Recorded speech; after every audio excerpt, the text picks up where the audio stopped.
He did what we all must learn to do. You and you and you and you. Duck and cover. Be sure and remember what Bert the Turtle just did, friends, because every one of us must remember to do the same thing. That's what this film is all about. Duck and cover.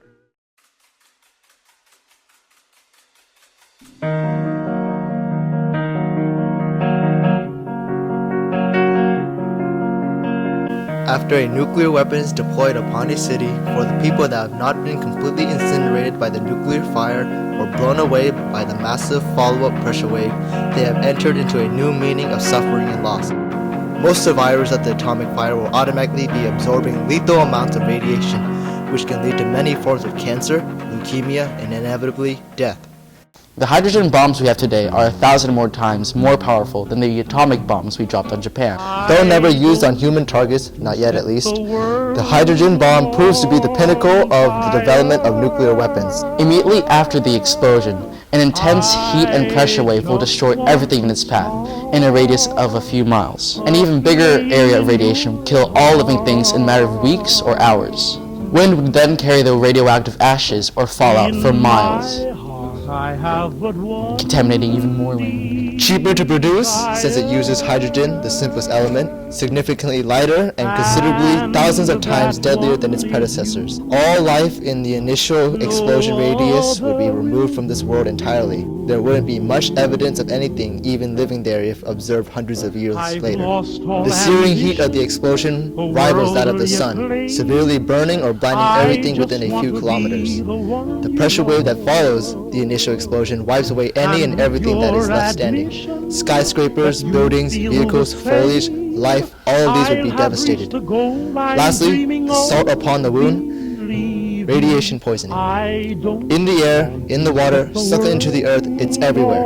Though its initial levels drop within a couple of days, the radiation is still high enough to cause serious, long-lasting damage to the environment and to any life that dare comes close to areas of radiation. Now here's a simulation of the atomic bomb dropped on Hiroshima, except on intercom. Obviously, none of you would have to go to school anymore because you'd probably be dead. The red represents pure destruction and death, and the outer layers are radiation. The little ovals on the side is how far the wind carried the fallout. Now here's a simulation of the Tsar Bomba, the most powerful nuke and man-made explosion ever detonated. Now you're even more dead. And now here's a little size comparison. This is kind of big. Remove the mushroom cloud of death and there is still more death. And the Tsar Bomba remains to be huge. In that moment, when a nation executes the decision to fire nukes upon another country, they alone can be put to blame for the likely destruction of nearly, if not all, of mankind. A nation that pushes the button first will bear the responsibility of being the destroyer of mankind. Nuclear weapons have the potential to wipe out all of humanity. With a huge number of nukes still around, The Guardian calls it an accident waiting to happen. Jimmy Carter, 39th President of the US, said that, "When I was in the White House, I was confronted with the challenge of the Cold War. Both the Soviet Union and I had 30,000 nuclear weapons that could destroy the entire Earth, and I had to maintain the peace." Today, that number has decreased dramatically. The total amount of warheads in the modern world add up to 16,300. It is still a lot, and has the potential to wreak global chaos if all were launched. If the US were to nuke any nation that is, or is an ally of a nuclear power, nuclear war would be almost inevitable. During the Cold War, America and Russia had this mad thing going on, an acronym for mutually assured destruction. This meant that when one side launched nukes, there was a guarantee of equal or even more destruction on the other side. In the end, both nations would be obliterated. Although relations with Russia are not as bad as before, regional nuclear conflicts, such as one between India and Pakistan, are also a serious threat. 20 million people could be killed from a nuclear war between those two nations, according to Time magazine. Honestly, nuclear weapons should not even be a viable choice in warfare because as soon as just one missile is launched, all of the early warning systems in every country will be notified. If it is during wartime, it adds to the stress of an already fragile situation. No country will stand by and take a nuke head-on. Retaliation is inevitable. Therefore, nuclear weapons should never be used. The likely conclusion is too obvious for such a weapon to be even in existence, much less utilized. Unless a singular nuclear warhead can be used to stop all-out war, nuclear weapons should never be used. To risk nuclear war means to risk the lives of billions, a mistake that can never be undone. There is almost always an alternative to the use of nuclear weapons. Countries have stockpiled their nuclear arsenal over the past decades, and for what? They aren't going to use it anytime soon unless they really hate people. The fear that comes from these weapons is enough of a reason to dismantle them all. A world without nuclear weapons, which would be seemingly impossible, would be more peaceful. The world wouldn't be as fragile as it is right now, with China, Russia, and North Korea burying their nukes upon the US and its allies, while the US does the same towards them. Second Cold War, World War III, the Great War, whatever the name should be, it's already happening. The premature build-up to war is too evident, and there doesn't seem to be any good way to get out of it. Yes, removing all nuclear weapons from all countries would be a good idea, but it's impossible. Some country somewhere is still going to keep some weapons in secret, and when the time comes to where that country goes to war, all they need to do is say, "You thought."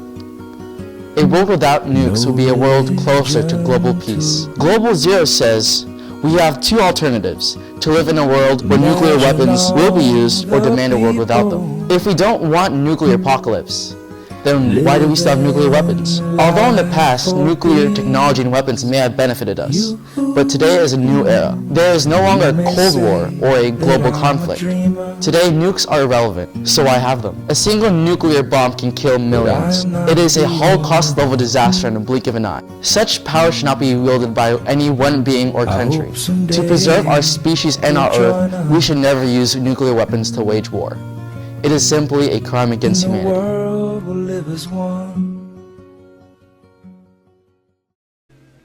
Remember what to do, friends. Now tell me right out loud.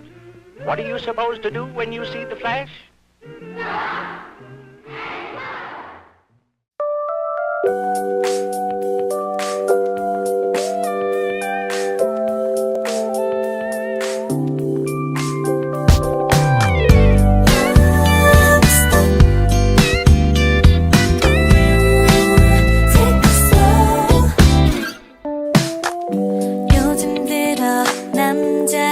적인 건데 어쩜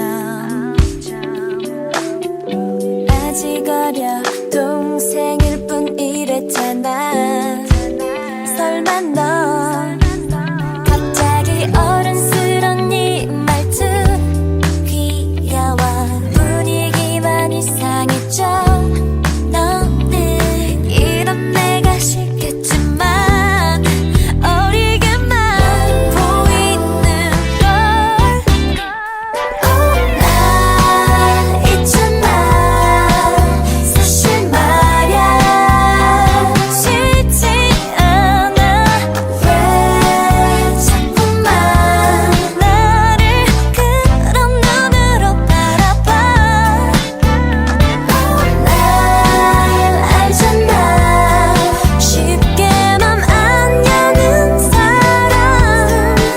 천천히 와줘. 날 더 지켜줘.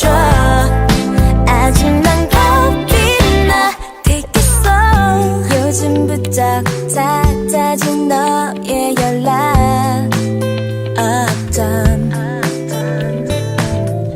자꾸 말이 짧아지는 이유 뭔데?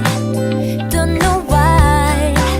서툴게 진지한 척하는 눈빛 귀여워. 나도 몰래 웃음이 나. 너는 이런 내가 싫겠지만 조금만 더 기다려줘.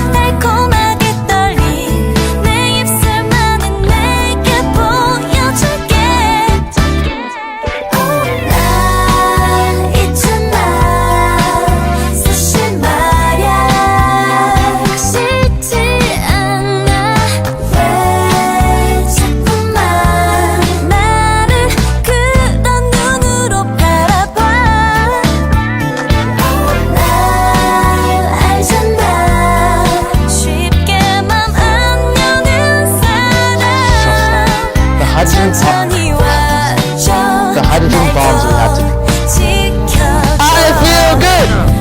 There would be lots of thunder